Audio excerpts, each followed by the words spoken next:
কিরম টিকা আল্লাহ জানে। এটা ভালো মাল, ভালো মালটা দিচ্ছেন না?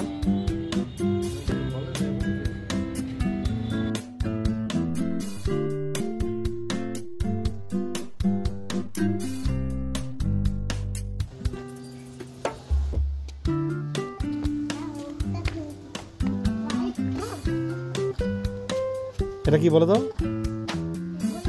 গোলাপ ফুল। এবার ডালিয়া ধরো, ডালিয়া ফুল এটা।